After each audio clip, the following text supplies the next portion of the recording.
Ladies and gentlemen, good afternoon and welcome back to our channel once again. And it is my hope and prayer that this video is going to find you guys in good health. Personally, I am fine, as you can see.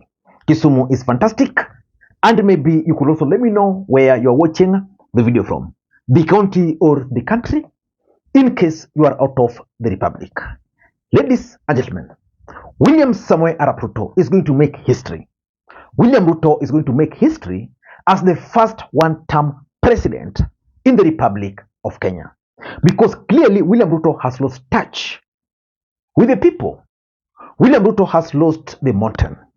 William Ruto got the highest number of votes in the mountain. He has lost touch and the mountain is already drifting away from William Ruto. William Ruto has lost touch with the youths. Most of the youths actually formed the core of William Ruto's support in the last election. And William Ruto is now losing the support of the church. And that is going to form the basis of this analysis. So the Gen Zs in the Republic of Kenya staged serious protest. As a matter of fact, tomorrow they are going to stage the mother of all protest in the Republic of Kenya. And I'm fully behind them, although I'm not a Gen Z, but I'm fully in support of those demonstrations. So yesterday, the Gen Zs decided to occupy churches. And from the verdict from the church leaders, they are now fully behind the Gen Zs. And that is a big political headache for one William Samoei Arap Ruto. I want us to listen to some of the clips from yesterday's church services. And then I'm going to explain to you guys why the move by the church to embrace or to endorse the Gen Zs is giving William Ruto and Kenya Kwanza serious political headache. Watch. Christians, pray for us and to remind you that the enemy is one, the finance bill. Thank you.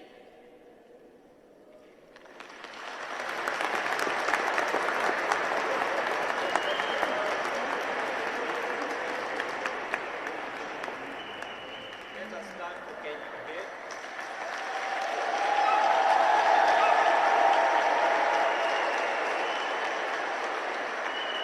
Reject the finance bill. Reject the finance bill. Reject the finance bill. Reject the finance bill. Reject the finance bill. Reject the finance bill.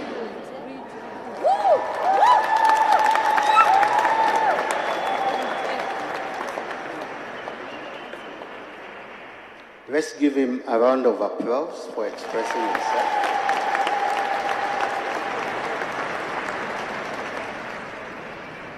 Sisi kama Gen Z, kitu tungependa kuambia Ruto. Sisi kama Gen Z tulisema hatuwezi pangwa. Hatupangwingwi kabisa. Na Meru alisema totina no kurea. What we mean is, kama hii serikali haitutambui, pia sisi hatuitambui. So sisi kama Gen Z, we would rather die standing on our feet other than live on our knees. So sisi bado mapambano. Ile tuliwaonyesha ile ilikuwa ni kionjo. Bado tunakuja. And when the youth support people, we ignite the flame. Kwa hivyo sisi Gen Z tunakuja kuwaonyesha what is unity of purpose. Yes. All the way from Meru County tuko pamoja na Kenya yote. Ruto must go. Ruto must go. Of the security forces.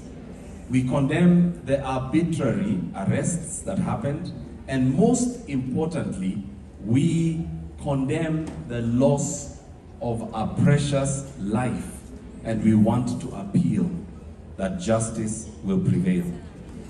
To the government, we humbly request that you listen, that you take a humble posture, and that you stop chest thumping, because these two are citizens of this nation.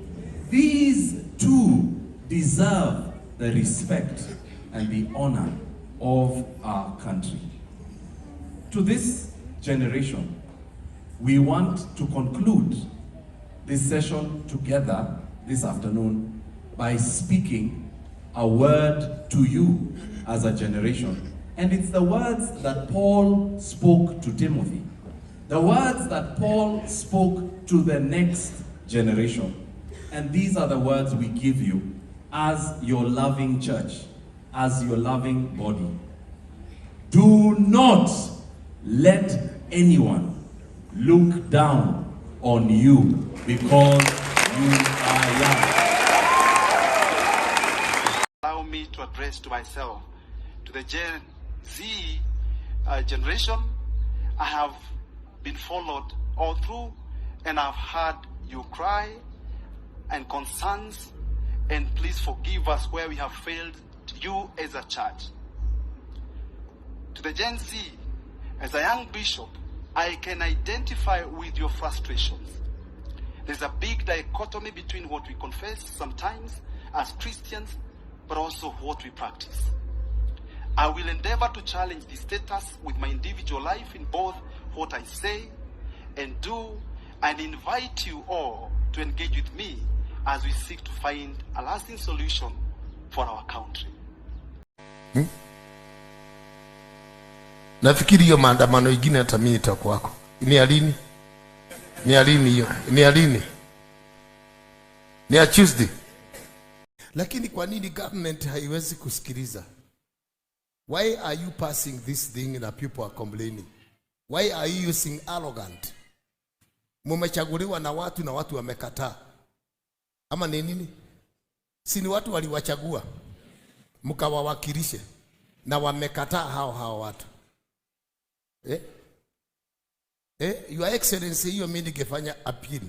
Niambie mwende kule mueleze wananchi kwanza ni nini hiyo. Lakini mkitumia kifua mupitishe parliament. Mupitishe hiyo kitu watu wanakataa. Na watu wenyewe ndio wamewachagua. Kwani waliwachagua mkajitetea huko?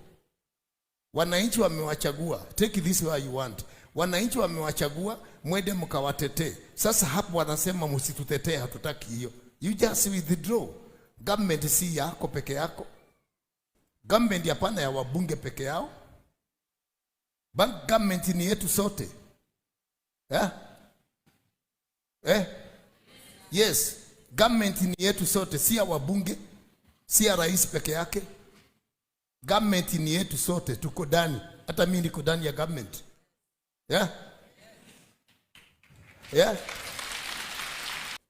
I vote no. I vote no. Reject the bill. Irudishwe hiyo bill, tumekataa. Hata mimi nimekataa. Take me where you want. Ladies and gentlemen, those were the scenes from the church yesterday. And clearly, the church has embraced the Gen Zs. And when I talk of the church, I don't only talk of the leadership of the churches. I'm also talking about the parents of the Gen Zs in churches. Home, telling our children to go. Natuwezi enda.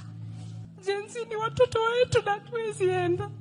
We can't be quiet, church. We can't. It's not about Gen Z, it's about our lives. We didn't have internet. We didn't have these things to demonstrate in our days. Si tulikuwa tunaambiwa Nyayo House, sijui who will be killed. We didn't talk. Alafu sasa tunataka tuombe watoto wetu waende. Si tubaki kwa nyumba. Me Tuesday na beba Kaluma. Mgwiti kata. I have to go. We have to go. You guys, this conversation has gone beyond the finance bill. These guys are wearing clothes and jewelry and things on our money. We are comfortable. We don't want to talk about the unholy marriage between the church and the government. Brown envelopes zinapitishwa tunyamazi. Juu tuko church. We are not going to call out ourselves because we are quiet. Who told you guys this is just about Gen Z? Wametuonyesha njia. Na sisi ma Gen X na maboomers tukae tuseme ni fight yao, wacha wa fight. Wakauliwe, si tukiwatch. They are talking the truth. I had no Christian place to go and engage. Sasa tunaenda ku engage Twitter na X, kwa sababu sisi wa Kristo hatuongei, hatuko kwa hiyo story, tusionekane, tusisikike, because we want to be at the fence, tusioffend mtu. We're in the generation of not offending people. Sisi ma Gen X hatutakangi kuoffend mtu, tukae tu hapo tusisikike. Nitasema ni vibaya lakini nitasema chini ya maji. This war is not just about our kids. They've shown us the way, but where are we? So in this video, I want to reveal to you guys why the move by the church is the last nail on the coffin of William Samoei Arap Ruto. But before you do that, for those who are watching this channel for the first time, please take a second or two, click that subscribe button so that next time we produce a video like this, YouTube will automatically notify you. And to the subscribers, I want to continue thanking you guys for your continued support, because without that support, this channel cannot be where it is. Ladies and gentlemen, without any further ado, allow me to dive in. I want to ask you, why do you think the move by the church to embrace the Gen Zs is going to hurt William Ruto badly? For me, I have the following to talk about the move by the church. Number one, for the first time since William Ruto took over, the church is definitely going to be more vocal. The church will start talking against the vices and the excesses of this government. Remember, William Ruto was able to pocket the church, and the church went silent. That is going to end.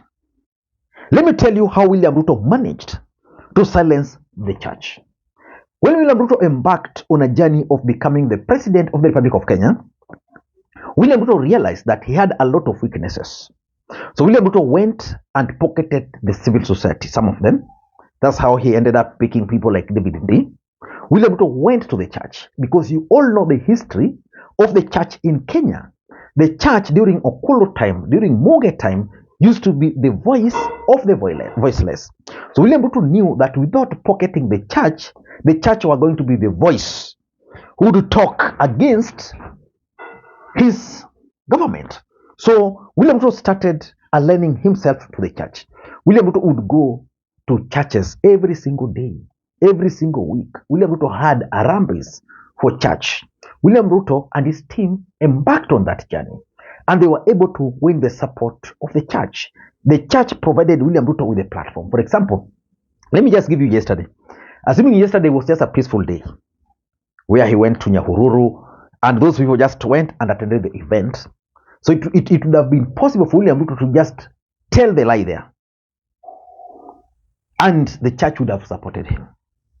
So for the first time, William Ruto is going to face the church, and the church will be able to pinpoint the weaknesses in his government, and that is very bad for him. The truth is, when the Gen Zs occupied those churches, their messages were very clear, that we are occupying these churches because you normally allow the politicians to come to the pulpit and tell lies, to come to the pulpit and give out money, which is definitely the proceeds of corruption. So William Ruto is going to suffer that, because the church, when the church decides to speak, they have that platform. For example, if the Catholic bishops for that matter, were to speak today, how many people do you think they'll be addressing? If the ACK church were to do the same, if Akurino were to do the same, we have seen instances where even the church leadership are in agreement that Kenya Kwanza are on the wrong direction, but because William Ruto managed to pocket them, they would not speak. So for the first time, and that's going to be a big deal for William Ruto. Number two, the church, after the occupation by the Gen Zs, will no longer provide the platform for Kenya Kwanza and its leadership to lie to Kenyans. As a matter of fact, let me just put it, the church will no longer provide platform for politicians during their service. And I was so happy that yesterday, Ole Sapit declined to grant a member of parliament an opportunity to speak yesterday. I'm also very happy that there is a pastor in Eldoret who actually stopped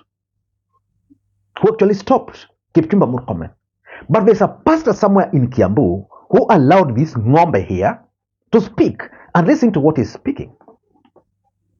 Kwa haya mambo ya finance bill, pasiwe mtu mwenye anachukua wakati huu kupotosha wananchi. Na mkitaka kujua, mtaona kwamba zile video zinazunguka hapa zinaanza na kitu inaitwa Illuminati. Na najua watu wa mumeona wale watu wana sponsor maandamano hapa Nairobi ni group inajiita Illuminati. Na sijui kama nyinyi mnajua Illuminati ni akina nani. Na watoto wetu wamefungwa macho. Number 3, that endorsement by the church of the Gen Zs simply means that now they have the energy, they have the support, they feel confident.